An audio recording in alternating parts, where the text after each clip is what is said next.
دنیا کا وہ انسان جس کے پاس سب سے زیادہ دولت ہو یا کسی ملک کا حکمران ہو یا بادشاہ ہو، اور اس کے دل میں خواہش بھی ہو کہ میں نے اس سرزمین کو دیکھنا ہے جس سرزمین پر ہمارے پیارے نبی آخر الزماں محمد صلی اللہ علیہ وسلم تشریف لائے۔ میں نے اس سرزمین پر سجدہ کرنا ہے جس کو اللہ نے جنت کا حصہ قرار دیا ہے۔ دوستو، اس میدان کو دیکھنے کا شوق ہے جس جگہ سفر کرنے کا ثواب ملتا ہے۔ اگر دنیا میں کوئی بھی ایسی جگہ ہے جس طرف سفر کرنے کی وجہ سے ثواب ملے تو وہ صرف اور صرف خانہ کعبہ ہے، لیکن پھر بھی وہ جا نہ سکے۔ آج ہم آپ کو دوستو بتائیں گے سلطان صلاح الدین ایوبی عمر بھر حج کیوں نہ کر سکے۔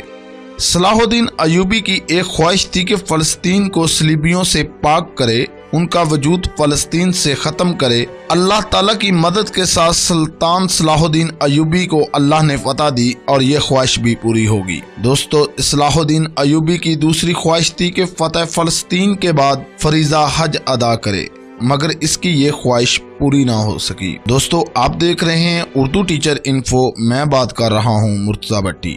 دوستو، ویڈیو کی طرف آگے بڑھنے سے پہلے نئے دوستوں سے چھوٹی سی گزارش ہے کہ اگر ابھی تک آپ نے ہمارے چینل کو سبسکرائب نہیں کیا تو ریڈ بٹن دبا کر ہمارے چینل کو لازمی سبسکرائب کر لیں اور ساتھ بیل کے بٹن کو بھی دبا دیں، اور اپنی قیمتی رائے کا اظہار کمنٹ باکس کے اندر لازمی کیا کریں تاکہ ہم آپ کے لیے بہتر سے بہتر ویڈیو بنا سکیں۔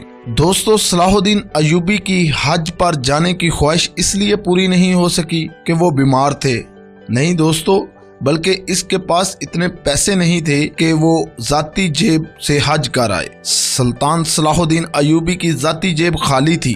دوستو، یہ وہ سلطان صلاح الدین ایوبی تھے جس کی تلوار نے صلیبیوں کو کاٹا، جس کی دہشت سے اس وقت کے بڑے بڑے سورمے اور بہادر اس طرح ڈرتے تھے جس طرح آج کل پاکستان کے ایٹم بم سے انڈیا ڈرتا ہے۔ دوستو، یہ وہ مرد مجاہد تھا جس نے مصر، شام، فلسطین کو آزاد کروایا۔ یہ وہ سلطان تھا جس کے قدموں میں سلطنت کے خزانے تھے بے پناہ، اور وہ اتنا غریب تھا کہ حج کو نہ جا سکا۔ دوستو، جب سلطان فوت ہوا تو اس کے کفن کے پیسے بھی قاضی بہاؤالدین نے لوگوں سے جمع کر کے خریدے تھے۔ دوستو، آج ملک پاکستان کا حال دیکھے تو آپ کو اندازہ ہو جائے گا 70 سالوں میں جو بھی پاکستان کا حکمران بنا اس نے صرف پاکستان کو لوٹا، پاکستانی عوام کو بیوقوف بنایا اور صرف لوٹ کر اپنی آنے والی 6-7 نسلوں کے لیے پاکستانی عوام کا خون نچوڑ کر پیسہ اکٹھا کیا اور باہر کے ملکوں کے بینکوں کے اندر ان پیسوں کو اپنے آنے والی نسلوں کے لیے سیو کیا۔ ہمارے حکمرانوں کا ایک 10 سال کا بچہ بھی اس کے بینک اکاؤنٹ میں اتنا پیسہ ہوتا ہے کہ اس کی آنے والی 2 نسلیں بھی آسانی سے زندگی گزار سکتی ہیں عمر بھر بغیر کوئی کام کیے ہوئے۔ اور ایک وہ سلطان صلاح الدین ایوبی تھا جس کی جیب خالی تھی اور وہ حج نہ کر سکا۔ دوستو، سلطان صلاح الدین ایوبی جب فوت ہوئے اس کی جائیداد کے نام پر سونے کی 1 اشرفی اور 40 کل چاندی کے سکے نکلے تھے۔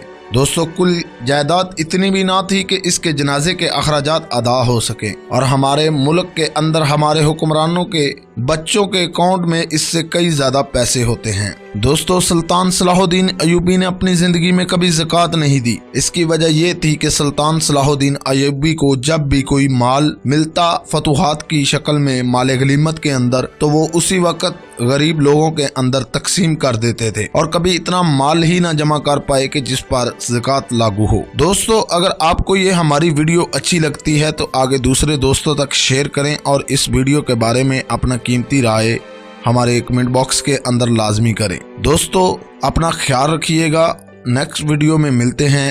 اللہ حافظ۔